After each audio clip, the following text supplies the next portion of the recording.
করছেন? এই বলছে শুভেন্দু অধিকারী বলছে সব রোহিঙ্গা ভরে যাচ্ছে নাকি চারিদিকে সব। আপনাদের এদিকে রোহিঙ্গা টোহিঙ্গা আমাদের এখানে রোহিঙ্গা নেই। নেই? ওই বিভিন্ন দু একটা মনে হয় ফ্যামিলি ট্যামিলি আছে না, নেই। এইসব বলছে রোহিঙ্গা সেই এসআইআর করে সব তাড়া করতে হবে বলছে। না না, এধারে নেই, হ্যাঁ এধারে রোহিঙ্গা নেই। আচ্ছা, রোহিঙ্গা গল্প শুনি, কিন্তু গল্প? হ্যাঁ হ্যাঁ, গল্প শুনি। কেমন দেখতে বলুন তো? হ্যাঁ, গল্প শুনি, কিন্তু আসলে এখানে নেই। এলে তো ওদের ভাষা আলাদা, চালচলন আলাদা, হ্যাঁ এসব হবে। সেই সেই মূলত ওদের ভাষা আলাদা। হ্যাঁ, তা তারা তো বাঁচতে গেলে কথা বলতে হয় মানুষের সমাজের সঙ্গে, তখন তো ধরা পড়বে। তখন তো ধরা পড়বিস যে রোহিঙ্গাকে হ্যাঁ না বাঙালি। আচ্ছা আচ্ছা, আসলে এগুলো রাজনীতির চাল। রাজনীতি। আপনার নাম?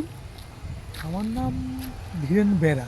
ধীরেন বেড়া। হ্যাঁ, আচ্ছা আচ্ছা, পেশায় কি করেন? এসে আমি এক্স টিচার আর কি, টিচার, শিক্ষক। প্রাক্তন শিক্ষক, অবসরপ্রাপ্ত। আচ্ছা আচ্ছা আচ্ছা, ঠিক আছে।